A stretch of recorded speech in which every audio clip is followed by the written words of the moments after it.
पत्नीच्या हत्येला अपघाताचे रूप देण्याचा प्रयत्न उघड. पतीसह तिघे अटकेत. जळगाव जामोद पोलिसांनी पत्नीच्या हत्येला रस्ते अपघाताचे रूप देण्याच्या कटाचा पर्दाफाश करून पतीसह तिघांना अटक केली आहे. मृतका वृषाली गावंडे या 2 मार्च रोजी स्कूटीने ड्युटीला जात असताना अज्ञात वाहनाने धडक दिल्याने त्यांचा मृत्यू झाल्याची तक्रार नोंदवण्यात आली होती. मात्र पोलिसांनी सीसीटीव्ही फुटेज व तांत्रिक पुराव्यांच्या आधारे तपास केला असता मृतकेचे पती प्रकाश गावंडे यांनी मित्रांच्या मदतीने सुपारी देऊन ही हत्या घडवून आणल्याचे उघड झाले. पोलिसांनी 3ही आरोपींना अटक करून वापरलेले वाहन व सुपारीचे पैसे जप्त केले आहेत. ही कारवाई जिल्हा पोलीस अधीक्षक निलेश तांबे यांच्या मार्गदर्शनाखाली पोलीस निरीक्षक नितिकुमार पाटील, उपनिरीक्षक स्नेहा शेरगे व त्यांच्या पथकाने केली. प्रेस रिपोर्ट न्यूजसाठी प्रतिनिधी मोहम्मद आरिफ, जळगाव जामोद. तर आपल्या पोलीस स्टेशन जळगाव जामोद येथे 2 मार्च 2026 रोजी फिर्यादी मनीष दिगंबर गावंडे यांनी आपल्याकडे तक्रार दिली की त्यांची जी सून होती वृषाली प्रकाश गावंडे हिचा कोणीतरी अज्ञात वाहनाने धडक देऊन अपघात केलेला आहे. या फिर्यादीवरनं आम्ही एक गुन्हा दाखल केला. त्या गुन्ह्यासंदर्भात आम्ही तपास केला. त्या तपासामध्ये आम्ही काही साक्षीदार बोलवले, त्यांचे नातेवाईक बोलवले. तर त्यांच्या नातेवाईकांनी याच्यावर थोडा संशय उपस्थित केला.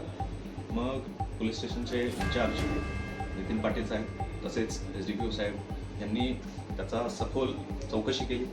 गोपनीय जी यंत्रणा आहे ती हलवली आणि त्याच्यामध्ये आम्हाला काही संशयास्पद सापडले. त्याच्यानंतर आम्ही त्याचा तांत्रिक तपास केला. CCTV असतील, सगळे जे काही कॉल रेकॉर्ड्स असतील त्याची तपासणी केली आणि काही संशयित आम्ही वाहनं त्याच्यातनं आम्ही निष्पन्न केली आणि त्यामार्फत त्यांची चौकशी केल्यानंतर असं कळालं की यांचे जे मृतक होती वृषाली प्रकाश गावंडे, यांचे पती प्रकाश गावंडे तसेच मंगेश सावळकर आणि गाडी चालक मंगेश सूर्यवंशी असे 3 लोक याच्यामध्ये निष्पन्न झाले आणि यांची ज्यावेळेस आम्ही सखोल तपासणी केली, चौकशी केली, सगळे तांत्रिक पुरावे हस्तगत केल्यानंतर जी काही माहिती आली त्यांचं इंट्रोगेशन केलं, सायंटिफिक इंट्रोगेशन. त्याच्यानंतर असं कळालं की जे त्यांचे पती होते प्रकाश गावंडे यांनी पैसे देऊन या खुनाचा कट रचला आणि पैसे दिल्यानंतर जो चालक होता मंगेश सूर्यवंशी यांनी ती गाडी अशा पद्धतीने चालवली त्या महिलेला मागून धडक देऊन तिचा खून करण्यात आला. तर याचा आम्ही सगळं सखोल तपास केला. 3 आरोपी अटक केले. यांची रक्कम दिली होती हे कट करण्यासाठी आणि हे घडवून आणण्यासाठी ती रक्कम देखील आम्ही जप्त केलेली आहे. आरोपी आमच्या ताब्यात आहे, PCR घेतलेला आहे. सर्वांचं श्रेय जे आहे तपासाचं आमचे पोलीस अधीक्षक श्री निलेश तांबे साहेब यांच्या मार्गदर्शनाखाली आणि IG सर आहेत त्यांच्याही मार्गदर्शनाखाली आम्ही वारंवार त्यांनी आम्हाला या गुन्ह्यासंदर्भात गाईड केलं आणि पूर्ण क्रेडिट नितीन पाटील आणि जे ठाणेदार आहेत जळगावला त्यांची टीम यांचाही याच्यामध्ये भरपूर